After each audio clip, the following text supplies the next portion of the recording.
ग्रह नक्षत्र तारे और सितारे बदलते हैं अपनी चाल और आपके आचार्य बताते हैं आपकी राशियों के हाल। मित्रों, सादर जय श्री कृष्ण।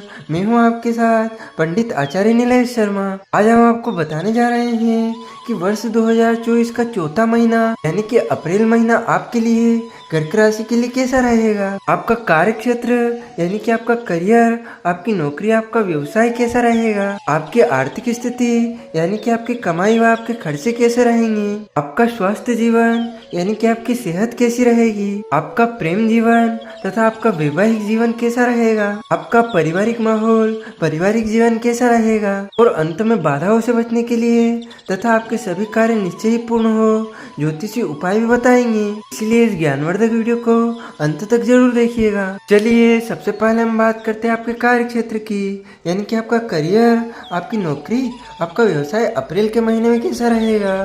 करियर के दृष्टिकोण से यह महीना शानदार रहने की संभावना है। देवगुरु बृहस्पति बुध के साथ आपके 10वें भाव में महीने की शुरुआत में विराजमान रहकर आपको स्पष्टवादी, ईमानदार और कर्तव्यनिष्ठ व्यक्ति के तौर पर स्थापित करेंगे। इससे कार्य क्षेत्र में आपकी स्थितियां बहुत अनुकूल रहेंगी। आप अपने अनुभव का पूरा फायदा उठाएंगे और अपनी मेहनत और अपने ज्ञान तथा बुद्धि के बल पर अपने कार्य क्षेत्र में अपनी धाक जमाने में कामयाब रहेंगे। आपका काम बहुत बढ़िया रहेगा, उसमें किसी भी प्रकार की कोई त्रुटि नहीं आने से आपका हौसला भी बढ़ेगा और आपके वरिष्ठ अधिकारी भी आपसे बहुत ज़्यादा प्रसन्न रहेंगे। इस महीने आपको कोई अच्छा तनख्वाह वृद्धि का समाचार भी सुनने को मिल सकता है। व्यापार करने वाले जातकों के लिए यह महीना मध्यम रहेगा। आपको बहुत सोच समझकर व्यावसायिक निवेश करना चाहिए क्योंकि उसमें कुछ समस्या आ सकती है।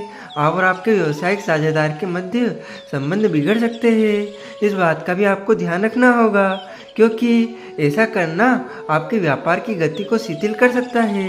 लेकिन नौकरी करने वाले लोगों के लिए यह महीना खुशियाँ लेकर आने वाला है, जबकि व्यापार करने वाले जातक को चुनौतियों का आगे बढ़ने से धीरे धीरे सफलता मिल सकती है और वह अपना मुकाम बना पाएंगे। अब हम बात करते हैं आपकी आर्थिक स्थिति की यानी कि आपकी कमाई व आपके खर्चे अप्रैल के महीने में कैसे रहेंगे। यदि आपकी आर्थिक स्थिति को देखा जाए तो आर्थिक तौर पर यह महीना उतार चढ़ाव से भरा हो सकता है। भाग्य स्थान कमजोर होने के कारण आपको किए गए कार्य में सफलता मिलने में कुछ संदेह रहेगा।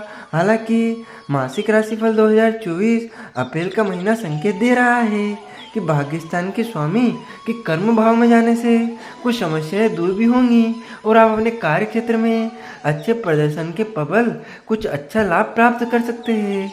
व्यापार करने वाले जातक को सावधानी रखनी होगी। किसी तरह का व्यावसायिक निवेश करना आपके लिए खतरे से खाली नहीं होगा, इसीलिए जोखिम उठाने से पूर्व उसके सही और गलत पक्ष को भली भांति पहचान ले। महीने के उत्तरार्ध में कुछ धन लाभ के योग बनेंगे, लेकिन महीने का पूर्वार्ध कुछ कमजोर रहने की संभावना है।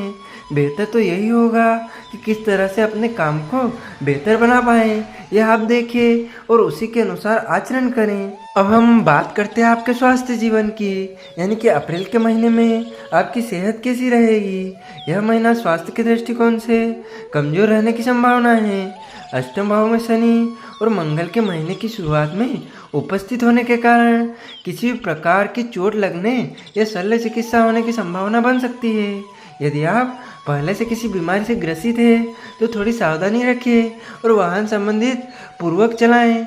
आपको शारीरिक में गांठ होने या फिर अनियमित रक्तचाप या रक्त संबंधी अशुद्धि का सामना करने जैसी शारीरिक समस्याएं इस दौरान परेशान कर सकती है। इसीलिए अपनी ओर से अच्छा भोजन करें और अपने शरीर को भी कुछ समय दें। ध्यान और योग करना भी आपके लिए लाभदायक रहेगा। नवम भाव में राहु, सूर्य, शुक्र और फिर महीने के उत्तरार्ध में मंगल और बुध के भी नवम भाव में जाने से आपके साथ साथ आपके पिताजी को स्वास्थ्य कष्ट परेशान करते हैं और आपको टांगों में दर्द परेशान कर सकता है। कमर में दर्द का सामना कर रहे लोगों को तत्काल अपने चिकित्सक से संपर्क करना चाहिए। अब हम बात करते हैं आपके प्रेम जीवन तथा आपके वैवाहिक जीवन की। अप्रैल के महीने में कैसा रहेगा। यदि आपके प्रेम जीवन की बात की जाए तो महीने की शुरुआत कुछ कमजोर हो सकती है। पंचम भाव के स्वामी मंगल महाराज अष्टम भाव में हैं, वह भी शनि के साथ, जिससे आपको प्रेम जीवन में पीड़ा उठानी पड़ सकती है। आपके प्रियतम का व्यवहार कुछ तीखा हो सकता है। उनके व्यवहार में आए बदलाव आपको परेशान कर सकते हैं, जबकि आपके प्रियतम को कुछ स्वास्थ्य समस्याएं या किसी प्रकार की चोट लगने की संभावना भी बन सकती है। इसीलिए उनका बराबर ध्यान रखें और अपने प्रियतम को खुश रखने की कोशिश करें तथा उनका ध्यान रखें। यही आपके लिए उत्तम होगा। विवाहित जातकों की बात करें तो सप्तम भाव के स्वामी शनि महाराज अष्टम भाव में मंगल के साथ विराजमान होकर कुछ परेशानियां उत्पन्न कर रहे हैं। इसकी वजह से जीवन साथी को स्वास्थ्य कष्ट परेशान कर सकते हैं। उनकी वाणी और व्यवहार में बदलाव भी आएंगे जो आपको परेशान कर सकते हैं। ससुराल पक्ष में किसी भी की सेहत बिगड़ने से कुछ समस्या हो सकती है। हालांकि महीने का उत्तरार्ध अपेक्षाकृत अधिक अनुकूल रहेगा और तब इन परेशानियों में कमी आने के योग भी बनेंगे। अब हम बात करते हैं आपके पारिवारिक जीवन की। अप्रैल के महीने में कैसा रहेगा? यह महीना पारिवारिक तौर पर बहुत अनुकूल रहने की संभावना है। देवगुरु बृहस्पति और बुध महाराज आपके साथ दसम भाव में बैठकर चतुर्थ भाव को पूर्ण दृष्टि से देखेंगे, जिससे पारिवारिक माहौल अनुकूल रहेगा। माताजी के स्वास्थ्य में सुधार होगा, आपके मन की इच्छाएं पूरी होंगी और घर की साज सज्जा भी व्यवस्थित होगी। हालांकि अष्टम भाव में बैठे शनि और मंगल की पूर्ण दृष्टि आपके दूसरे भाव पर होगी तथा मंगल आपके तीसरे भाव को भी देखेंगी, जिसे भाई बहनों से कुछ कहासुनी या टकराव हो सकता है। इसलिए थोड़ी सी सावधानी बरतें और उन्हें उल्टा सीधा कहने से बचें। आपके कुटुंब के लोग आपस में किसी बात को लेकर लड़ाई झगड़ा कर सकते हैं, जो कि महीने के उत्तरार्ध में ठीक हो जाएगा और आपको प्रसन्नता होगी। देवगुरु बृहस्पति की पंचम भाव पर दृष्टि द्वितीय भाव पर होने से द्वितीय कम ही रहेंगी, यानी कि चुनौतियाँ कम ही रहेंगी। इसीलिए आपको बहुत ज़्यादा परेशान होने की कोई आवश्यकता नहीं है। नवम भाव में राहु सूर्य शुक्र के एक साथ विराजमान होने और महीने के उत्तरार्ध में वक्री बुध के साथ मंगल के नवम भाव में चले जाने से पिताजी के स्वास्थ्य में समस्या विशेष रूप से पीड़ित कर सकती है और उनके स्वास्थ्य खराब होने की संभावना बन रही है।